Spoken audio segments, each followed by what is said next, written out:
ಪ್ರಿಯಾಂಕಾ ಖರ್ಗೆ ಮಾತತ್ರ R S S ಲೆಕ್ಕ ಕೊಡಿ.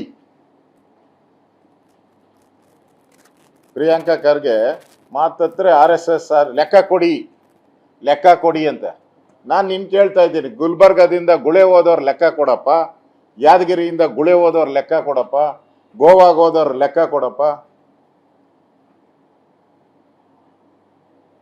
ಮಹಾರಾಷ್ಟ್ರಕ್ಕೆ ಹೋದವ್ರ ಲೆಕ್ಕ ಕೊಡಪ್ಪ.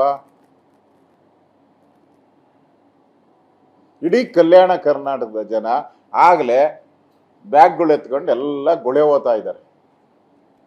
ಇದನ್ನ ಪ್ರಿಯಾಂಕಾ ಖರ್ಗೆ ಯಾವಾಗ ಲೆಕ್ಕ ಕೊಡ್ತಾರೆ? ಈ ಹೋಗೋರ್ನ ರಿಜಿಸ್ಟರ್ ಯಾವಾಗ ಮಾಡ್ತಾರೆ? ರಿಜಿಸ್ಟರ್ ಮಾಡಬೇಕು ಅಂತಾರಲ್ಲ RSS, ರಿಜಿಸ್ಟರ್ ಇಲ್ಲದೆ ಇರೋ ಸಂಸ್ಥೆ ಅಂತಾರಲ್ಲ, ಇದನ್ನ ಯಾವಾಗ ರಿಜಿಸ್ಟರ್ ಮಾಡ್ತೀರಾ ಸಂಸ್ಥೆನ? ಈ ಗುಳೆ ಹೋಗೋರು ಸಂಸ್ಥೆ.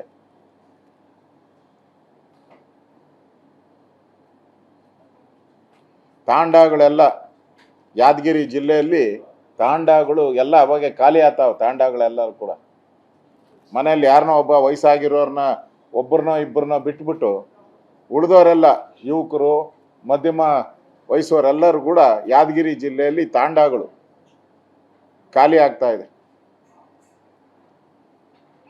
ಮತ್ತೆ ವಿದ್ಯುತ್ ಕೊರತೆ ಆಗಲೇ ಶುರುವಾಗಿದೆ. ಬೋರ್ವೆಲ್ಗಳಿಗೆ ಕರೆಂಟ್ ಕೊಡ್ತಾ ಇಲ್ಲ, ಅವಾಗೆ ಕರೆಂಟ್ ಕಟ್.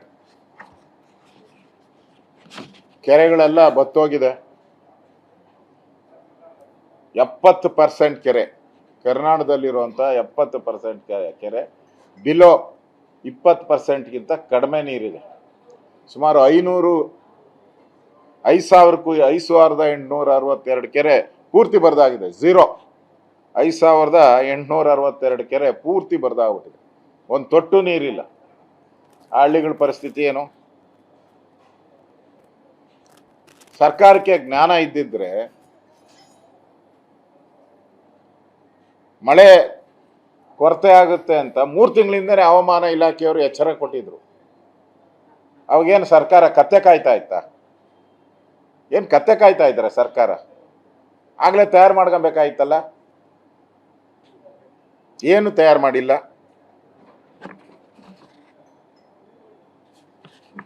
ನನಗಂತದೆ ಎಲ್ಲ ಖಾಲಿ ಆಗಿರೋದು ಕೆರೆಗಳೆಲ್ಲ, ಸರ್ಕಾರದ ಖಜಾನೆನೇ ಖಾಲಿ ಆಗ್ಬಿಟ್ಟಿದೆ. ಜಲಾಶಯಗಳೆಲ್ಲ ಖಾಲಿ ಆಗಿರೋದು, ಸರ್ಕಾರದ ಖಜಾನೆನೇ ಖಾಲಿ ಆಗ್ಬಿಟ್ಟಿದೆ. ಲೂಟಿ, ಒಂದು ಕಡೆ ಕಸದ ಲೂಟಿ, ಇನ್ನೊಂದು ಕಡೆ ಬಿಡದಿ ಲೂಟಿ, ಇನ್ನೊಂದು ಕಡೆ ಆನೆಕಲ್ಲು ಲೂಟಿ.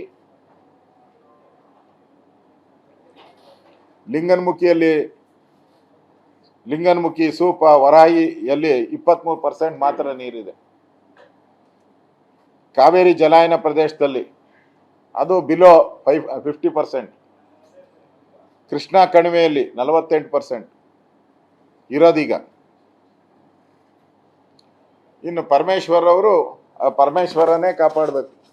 ಅವ್ರು ವರದಿ ತಗೊಂಡು ಕೊಟ್ಟು ಅಷ್ಟೊತ್ತಿಗೆ ಇಡೀ ಉತ್ತರ ಕರ್ನಾಟಕದ ಎಲ್ಲ ಜನನೂ ಗೊಳೆ ಹೊರಟೋಗ್ಬಿಟ್ಟಿರ್ತಾರೆ. ಇವ್ರಿಗೆ ವರದಿ ಬರೋ ಅಷ್ಟೊತ್ತಿಗೆ, ಪರಮೇಶ್ವರ್ ಅವರ ಪರಮ ವರದಿ ಬರೋ ಅಷ್ಟೊತ್ತಿಗೆ ಇಡೀ ಉತ್ತರ ಕರ್ನಾಟಕದ ಜನ ಗುಳೆ ಹೊರಟೋಗ್ಬಿಟ್ಟಿರ್ತಾರೆ. ಮಹಾರಾಷ್ಟ್ರ, ಗೋವಾ ಕಡೆ ಎಲ್ಲ ಗುಳೆ. ಈ ವರದಿ ಬರೋದೇ ಅವಾಗ. ಅದನ್ನು ಆಮೇಲೆ ಇವರೆಲ್ಲ ಪುಸ್ತಕ ಪ್ರಿಂಟ್ ಮಾಡಿ, ಬುಕ್ ಒತ್ತಿ, ಅದಕ್ಕೆ ಸೀಲ್ ಹಾಕಿ, ಸೈನ್ ಹಾಕಿ, ಮುಖ್ಯಮಂತ್ರಿಗೆ ಹೋಗಿ ಅದು ಬಂದು ಕೇಂದ್ರ ಸರ್ಕಾರಕ್ಕೆ ಹೋಗೋದು ಯಾವಾಗ?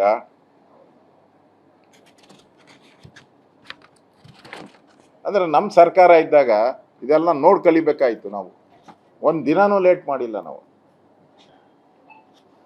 ನಾನು ಸರ್ಕಾರಕ್ಕೆ ಆಗ್ರಹ ಮಾಡ್ತಾ ಇದ್ದೀನಿ, ಕೂಡಲೇ ಬರ ಅಂತ ಘೋಷಣೆ ಮಾಡಬೇಕು. ಪ್ರತಿ ತಾಲೂಕಿಗೆ ಕುಡಿಯೋ ನೀರಿರ್ಬೋದು, ಮೇವಿರ್ಬೋದು, ಇವಕ್ಕೆ 20 ಕೋಟಿ ರೂಪಾಯಿ, ಪ್ರತಿ ತಾಲೂಕಿಗೆ 20 ಕೋಟಿ ರೂಪಾಯಿ ಹಣ ಬಿಡುಗಡೆ ಮಾಡಬೇಕು. 1 ಕೋಟಿ ಬಿಡುಗಡೆ ಮಾಡಿದ್ದಾರೆ.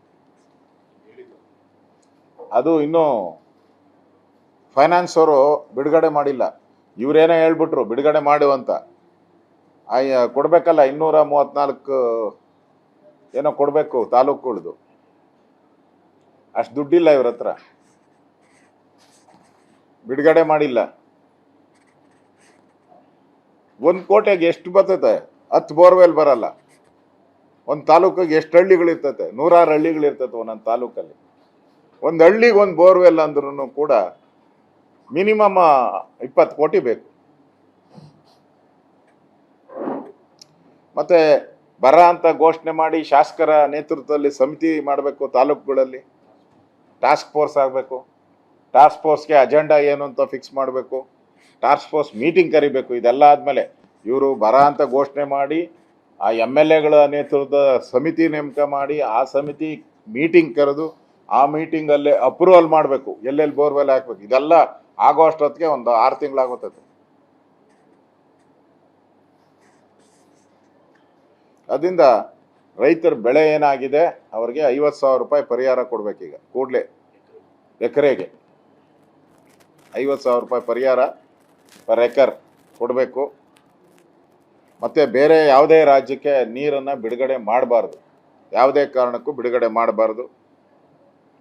ಮತ್ತು ಕರ್ನಾಟಕದಲ್ಲಿ ಮೇವೇನಿದೆ ಆ ಮೇವನ್ನು ಹೊರ ರಾಜ್ಯಗಳಿಗೆ ಮಾರಾಟ ಮಾಡುವಂಥ ಒಂದು ವ್ಯವಸ್ಥಿತ ಜಾಲ ಈಗಾಗಲೇ ಹುಟ್ಟಾಕೊಂಡಿದೆ ಕರ್ನಾಟಕದಲ್ಲಿ. ಆಗಲೇ ನಮ್ಮ ಗಡಿಗಳನ್ನು ದಾಟಿ ಮೇವು ಆಚೆ ಹೋಗ್ತಾ ಇದೆ. ಅದನ್ನು ಕೂಡಲೇ ಸ್ಟಾಪ್ ಮಾಡಬೇಕು. ಮತ್ತು ಈಗಾಗಲೇ ಮುಖ್ಯಮಂತ್ರಿ ಹೇಳಿದ್ದಾರೆ ಸಾಲ ಮನ್ನಾ ಮಾಡ್ತೀನಿ ಅಂತ. ಬೇಗ ಅನೌನ್ಸ್ ಮಾಡಿ, ಅದನ್ನು ನೆಮ್ಮದಿಯಿಂದ ಇರ್ಬೋದು ರೈತರು. ಸಾಲ ಮನ್ನಾ ಮಾಡಿ, ಇಲ್ಲ ಅಂದರೆ ಬೆಳೆ ಹಾನಿ ಒಂದು ಕಡೆ, ಬ್ಯಾಂಕುಗಳವ್ರ ಕಾಟ ಮತ್ತೊಂದು ಕಡೆ, ಆತ್ಮಹತ್ಯೆಗಳು ಇನ್ನೂ ಜಾಸ್ತಿ ಆಗ್ತೈತೆ.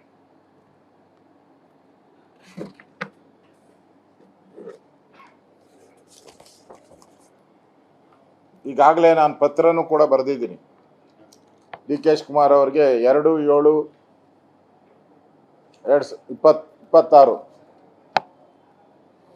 ಬರೋದ ಬಗ್ಗೆ ಈಗಾಗಲೇ ಪತ್ರ ಬರೆದು ಎಚ್ಚರಿಕೆಯನ್ನು ನಾನು ಕೊಟ್ಟಿದ್ದೀನಿ. ಏನೇನು ಮಾಡಬೇಕು ಅಂತಲೂ ನಾನು ಸಲಹೆಯನ್ನು ಕೊಟ್ಟಿದ್ದೀನಿ ಸರ್ಕಾರಕ್ಕೆ. ವಿರೋಧ ಪಕ್ಷವಾಗಿ ನಾನು ಸಲಹೆ ಕೊಡಬೇಕಾಗಿದ್ದು ನನ್ನ ಡ್ಯೂಟಿ. ನಾನು ಸಲಹೆಯನ್ನು ಕೊಟ್ಟಿದ್ದೀನಿ. ಇನ್ನೂ ಏನಾನ ಸರ್ಕಾರ ಬದುಕಿದ್ರೆ, ರೈತರ ಪಾಲಿಗೆ ಏನಾನ ಬದುಕಿದ್ರೆ ಮಾಡಲಿ, ಇಲ್ಲ ಸರ್ಕಾರ ಸತ್ತೋಗಿದೆ ಅಂತ ಘೋಷಣೆ ಮಾಡಲಿ.